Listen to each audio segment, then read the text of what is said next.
Awesome. Thank you, everyone, for coming to hear me speak. I know it's the end of the day. I'm really excited to talk to you about DevOps and DevOps coming to the database. So just to start off, this talk was proposed by Baron Schwartz, our CEO, but he's actually in South America right now for a company trip. So he asked me if I would cover for him, and I said yes. So this talk for me is kind of special because I've had to learn what DevOps is and sort of put all the pieces together. I wasn't really just going to try to give the talk that he imagined in his head. So you're going to get my interpretation of this topic. So again, I'm a developer at Vivid Cortex. And I haven't been in the industry that long, and I've actually never really used databases before Vivid Cortex. So I'm not going to tell you what databases were like 20 years ago and how things have changed.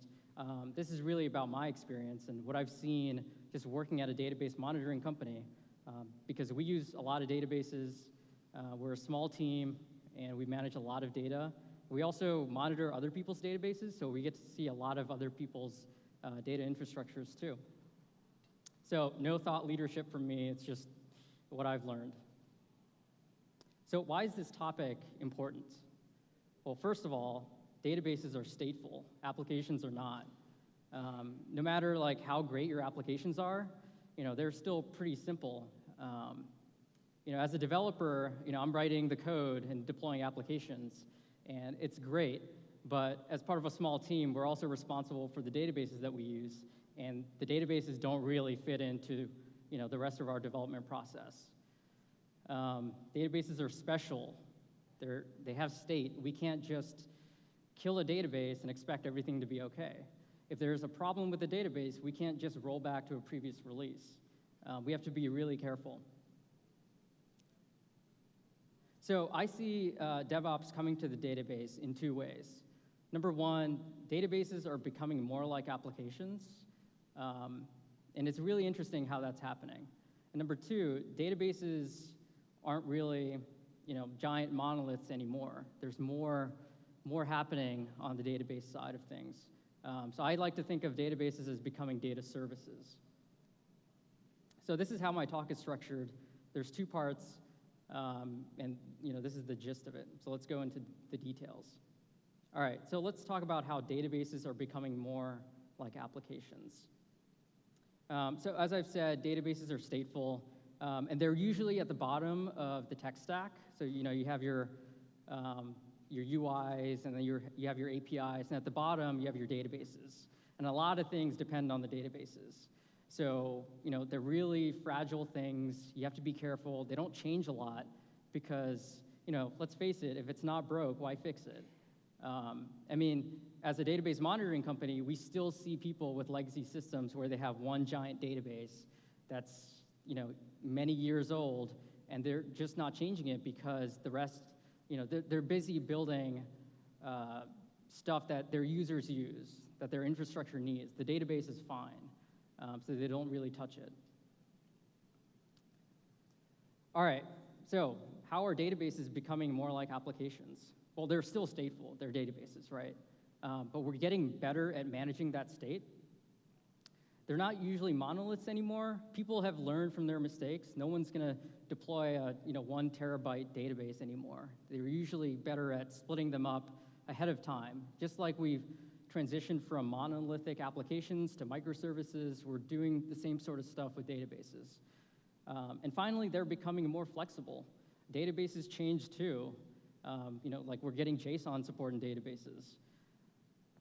All right, so let's talk a little bit about how we're getting better at managing database state. But I want to briefly talk about my favorite part of the application development process as a developer. So when I was first learning how to program, like most people, I think, I didn't know how to use version control. I just had one file that I was changing, and maybe I had different names for different versions, and that was a nightmare. I'm sure you can imagine why. And then I learned about Git, and I was like, whoa, this is amazing. I can save different versions of my application and then go back in time and see how things were before. And then I actually learned about good software development practices, which meant like I wasn't just using the master branch and just committing every few minutes. I was actually like making different branches and forking different versions of my code for new features. And then I was able to test new things in different branches and deploy them separately. And that whole process changed everything. Again, I was able to deploy a new feature and try it out in production and see how it works. I was able to have different versions of things, like one instance of a newer version and then a few older instances of an older version. And then, like I said before, if something broke, I can just roll back. That process was really amazing. But how do databases change over time? If you just think about MySQL or something and just think about how MySQL changes, it's really complicated. So the way I like to think about it is I like to break it down into the really simplest case of a database, which is just a log. This is kind of complicated to visualize initially, but if you think of a database as just, in the beginning there's nothing, and then all of the changes that you're making are just appended to that log. So let's say you create a table. You just write down, create this table, and then you insert some data, and then you're like, okay, let me insert these rows.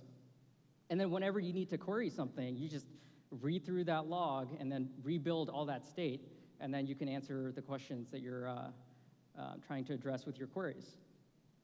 So that's a really odd kind of database, but if you think about it, everything else is just a read optimization. If you have indexes, that's a read optimization. If you snapshot your database and store it on a disk, that's still a read optimization. You're trying to make your queries faster.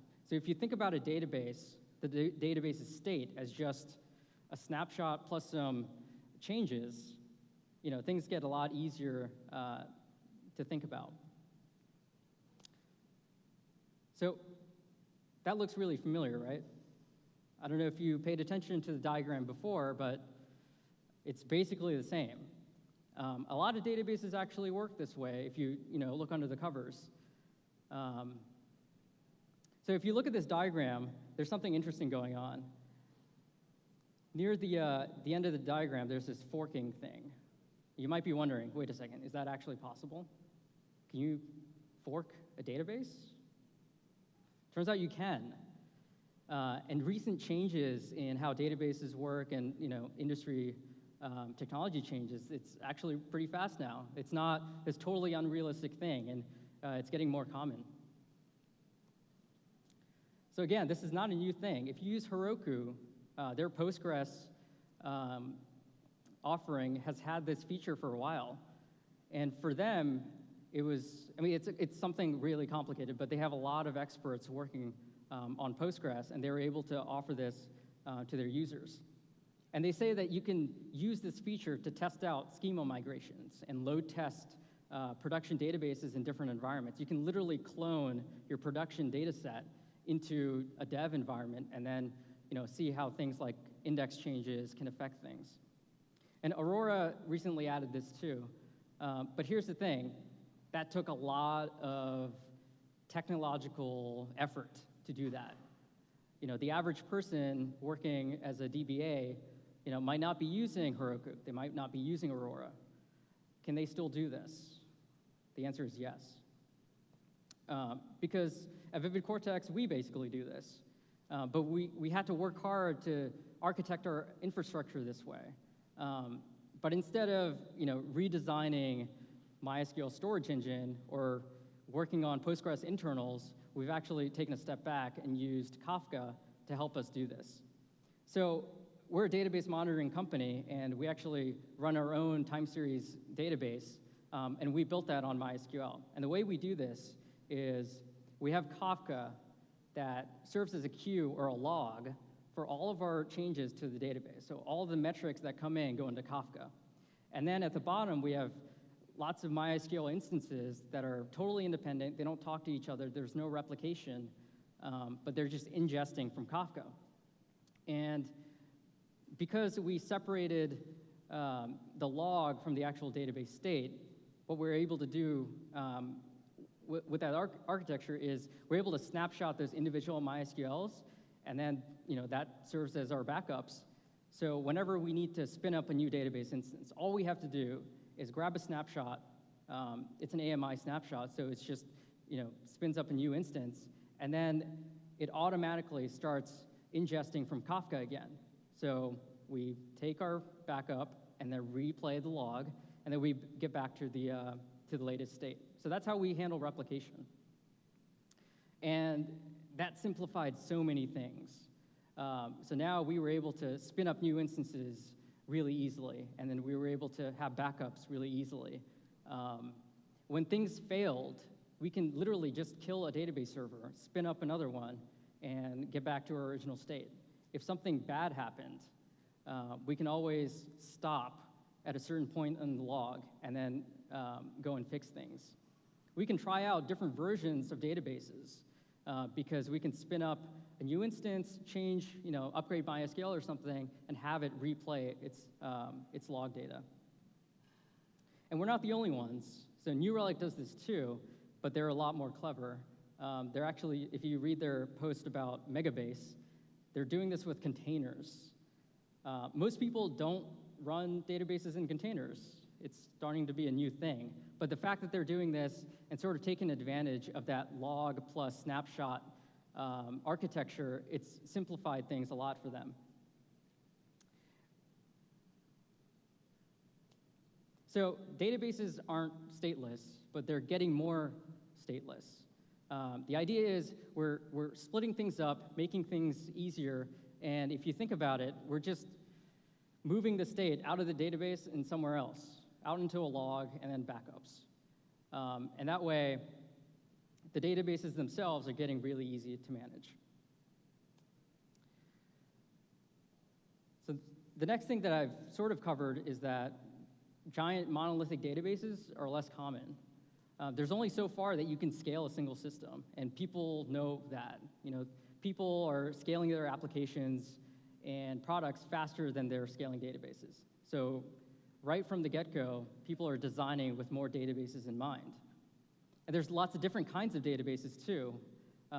Polyglot persistence basically means that you're using the right tool for the job. You're not just using MySQL, you're not just using Postgres, you're using MySQL plus Redis plus Elasticsearch plus lots of different things. And by separating out those concerns, you can scale those and manage those a lot more efficiently. So what are the benefits?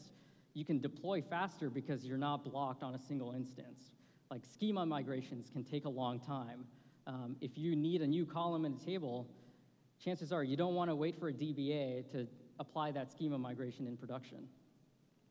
And for the operators, lots of little instances are a lot easier to manage than a big instance where every application depends on it.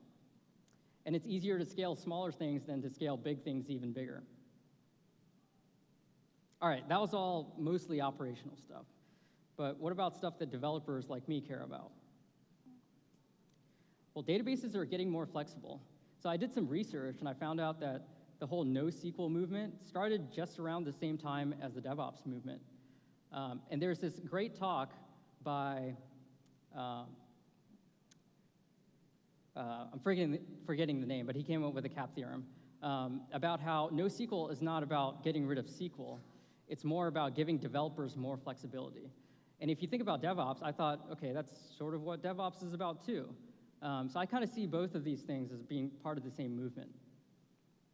So finally, the second half of my talk is about how databases are becoming data services.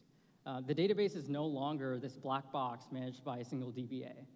We've actually seen this at Vivid Cortex. Most of our customers, they don't have a single DBA who's using our product. There's more teams using the product and more developers sort of looking at what their application is doing with the database. And so the database is no longer this one instance somewhere in your infrastructure. It's more like a service and another dependency to your application. So the difference between just another API and a database is getting more fuzzy. So here's how we manage databases at Vivid Cortex. Again, we use MySQL, lots of MySQL. There's different databases for different things, but the point is we're not, or I'm not as a developer, concerned about any single database. Again, there are more databases than people on our team, and it's just unreasonable for us to just, focus on any particular instance. So if a database goes down, if a single instance goes down, it's fine. There's replication, there's redundancy, there's backups. As long as the application is getting its work done, I'm not really that worried. And so the way we monitor databases really changes. I'm not worried about, is a database, are certain database metrics okay? I'm more concerned about, is my work getting done? Because at the end of the day, if my application's fine, then our business is fine. So as operators of systems and users of services, we're really good at defining what it means to get work done adequately. So there's lots of content out there about service level objectives. When you have site reliability engineers, they're really good at looking at things from service level objectives and defining things like, this API request should take, on average, 10 milliseconds. And if it's way above that, then I know that there's a problem because, the service is not getting its work done. So I think it's really interesting that, we're really good at defining high-level, product level and API level SLOs. And if you're an AWS user, for example, you also have very, very low-level SLOs, like for EBS, right? Can you imagine having a disk with service-level objectives? That's pretty low level. So I started thinking, wait, why aren't we doing this for the database? So we can get really specific about database SLOs, too. I think it's not unrealistic to have SLOs for database queries. After all, if your application, if the home page, if you're really concerned about making sure that users can load the home page really quickly, you're going to have SLOs for that. But what does that home page depend on? Oftentimes, it depends on a database. So I think it's really important to start to think about monitoring your database in terms of per query SLOs, because in the end, that's just another element of your tech stack that really affects your end users. So things are changing. Especially for a database monitoring company, we're not just looking at metrics, and our users aren't just looking at metrics either, because this whole serverless trend is starting to pick up. If you use DynamoDB, for example, it has a REST API. It's a database. And the difference between just another API and DynamoDB is really tiny. And things are changing for users of typical databases too, like MySQL. There's this thing called Aurora now, and they're coming out with serverless Aurora. What does it mean to have a relational database that acts more like another web service? So I think it's an interesting time because a lot of the things that we've thought about for databases, like all these metrics and whether you have enough RAM, that all starts to disappear. Now you're thinking about actual queries and actual requests. Is a database service getting its work done? So I think things are interesting. A lot of the stuff I just talked about hasn't always been a thing. Serverless Aurora, for example, is still in preview mode. So things are changing rapidly. And as a database nerd, I'm really excited to see where things go after this. That's about it. I hope you enjoyed my talk. Thanks.